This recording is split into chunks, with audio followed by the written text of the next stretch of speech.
ಸಿಂಪಲ್ಲಾಗಿ ಒಂದು ಚಿಕನ್ ಮಸಾಲ ಮಾಡೋಣ ಅಂತ ಅಂದ್ಬಿಟ್ಟು ಎಲ್ಲ ರೆಡಿ ಮಾಡ್ಕೊತಾ ಇದ್ದೀನಿ. ಇದು ನೋಡಿ, ಅರ್ಧ ಕೆ ಜಿ ಚಿಕನ್ ತಂದಿದ್ದೀನಿ. ಅದನ್ನೆಲ್ಲ ತೊಳೆದು ರೆಡಿ ಮಾಡಿ ಇಟ್ಟಿದ್ದೀನಿ. ಮತ್ತು ಇದು ಶುಂಠಿ, ಬೆಳ್ಳುಳ್ಳಿ, ಕೊತ್ತಂಬರಿ, ಪುದೀನ ಸೊಪ್ಪು ರುಬ್ಕೊಂಡು ರೆಡಿ ಮಾಡ್ಕೊಂಡಿದ್ದೀನಿ. ಇದು ತೆಂಗಿನಕಾಯಿ, ಕಡಲೆ ಮತ್ತು ಚಕ್ಕೆ, ಲವಂಗ ಹಾಕಿ ರೆಡಿ ಮಾಡ್ಕೊಂಡಿದ್ದೀನಿ. ಇದು ಒಗ್ಗರಣೆಗೆ ಈರುಳ್ಳಿ ರೆಡಿ ಮಾಡ್ಕೊಂಡಿದ್ದೀನಿ.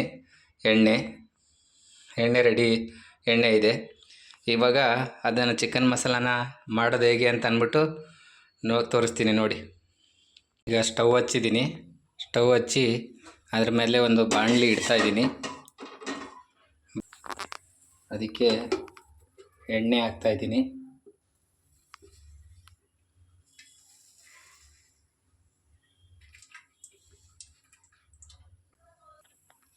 ಎಣ್ಣೆ ಕಾದೈತೆ.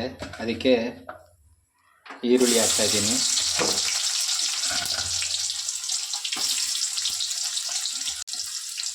ಈರುಳ್ಳಿನ ಸ್ವಲ್ಪ ಫ್ರೈ ಮಾಡ್ಕೊಬೇಕು.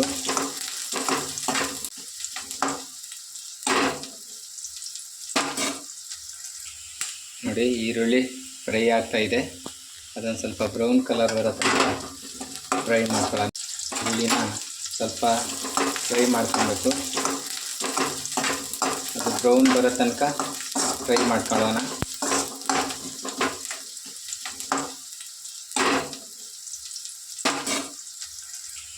ನೋಡಿ, ಈರುಳ್ಳಿ ಫ್ರೈ ಆಗ್ತಾಯಿದೆ. ಅದನ್ನು ಸ್ವಲ್ಪ ಬ್ರೌನ್ ಕಲರ್ ಬರೋ ತನಕ ಫ್ರೈ ಮಾಡ್ಕೊಳ್ಳೋಣ. ಈರುಳ್ಳಿ ಫ್ರೈ ಆಯ್ತು. ಇವಾಗ ತೊಳೆದು ಇಟ್ಟಿರ್ತಕ್ಕಂಥ ಚಿಕನ್ನ ಫ್ರೈ ಆಗಿರೋ ಈರುಳ್ಳಿಗೆ ಹಾಕೋಣ. ಬಾಣಲಿ ಒಳಗೆ ಹಾಕೋಣ.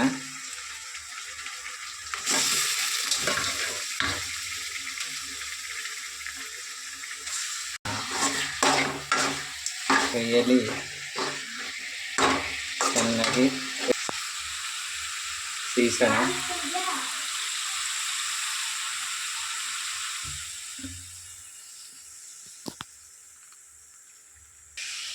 ನೋಡಿ, ಅದು ಚೆನ್ನಾಗಿ ನೀರು ಸಿಯೋ ಥರ ಸೀಬೇಕು. ಚೆನ್ನಾಗಿ ಸ್ವಲ್ಪ ಫ್ರೈ ಆಗಬೇಕು.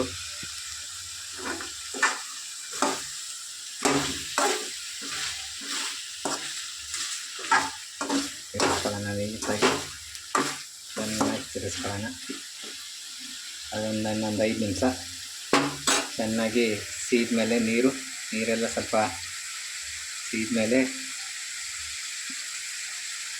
ರುಬ್ಬಿ ಇಟ್ಕೊಂಡಿರ್ತಕ್ಕಂಥ ಕೊತ್ತಂಬರಿ, ಶುಂಠಿ, ಬೆಳ್ಳುಳ್ಳಿ, ಪುದೀನ ಅದನ್ನು ಹಾಕಿ ಸ್ವಲ್ಪ ಫ್ರೈ ಮಾಡೋಣ. ಒಂದು 5 ನಿಮಿಷ ಇದು ನೀರೆಲ್ಲ ಸೀಬೇಕು. ಫ್ರೈ ಆಗಲಿ ಚೆನ್ನಾಗಿ. ಸ್ವಲ್ಪ ಜಾಸ್ತಿ ಫ್ರೈ ಮಾಡೋಕ್ಕೆ ಹೋಗಬೇಡಿ, ಅದು ಫುಲ್ ಇದಾಗ್ಬಿಡುತ್ತೆ. ಮತ್ತು ಶುಂಠಿ, ಬೆಳ್ಳುಳ್ಳಿ, ಪುದೀನ ರುಬ್ಬಿ ಇಟ್ಟಿರ್ತಕ್ಕಂಥ ಪೇಸ್ಟ್ನ ಹಾಕ್ತಾಯಿದ್ದೀನಿ. ಅದನ್ನು ಹಾಕಿ ಸ್ವಲ್ಪ ಮಿಕ್ಸ್ ಮಾಡ್ತೀನಿ.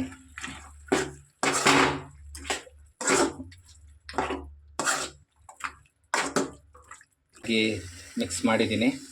ಮಿಕ್ಸ್ ಮಾಡಿ ಒಂದು 5 ರಿಂದ 10 ನಿಮಿಷ ಚೆನ್ನಾಗಿ ಫ್ರೈ ಮಾಡೋಣ.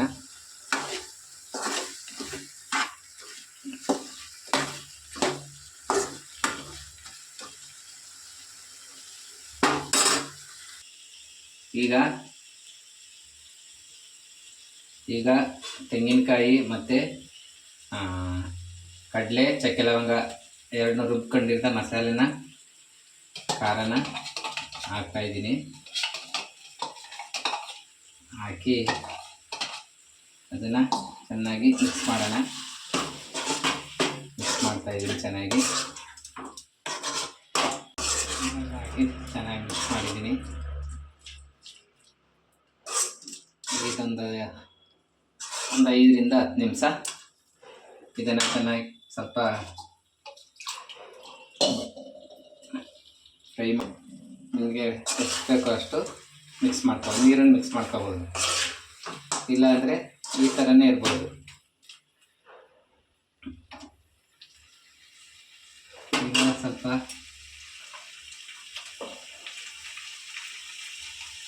ಸಾಲ್ಟ್ ಹಾಕ್ತಾಯಿದ್ದೀನಿ, ರುಚಿಗೆ ತಕ್ಕಷ್ಟು ಸಾಲ್ಟ್ ಹಾಕ್ತಾಯಿದ್ದೀನಿ.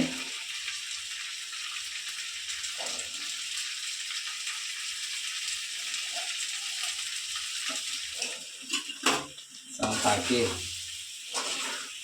ಮಿಕ್ಸ್ ಮಾಡಿಕೊಂಡು ಸ್ವಲ್ಪ ನೀಟಾಗಿ ಫ್ರೈ ಮಾಡ್ತಾಯಿದ್ದೀನಿ.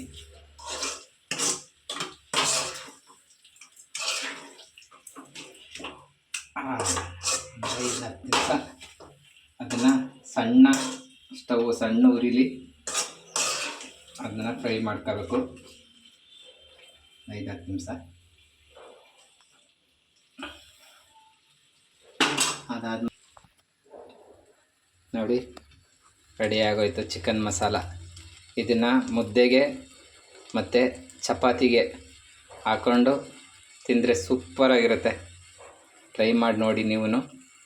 ಇಷ್ಟ ಆದರೆ ಲೈಕ್ ಮಾಡಿ, ಕಮೆಂಟ್ ಮಾಡಿ, ಶೇರ್ ಮಾಡಿ. Thank you.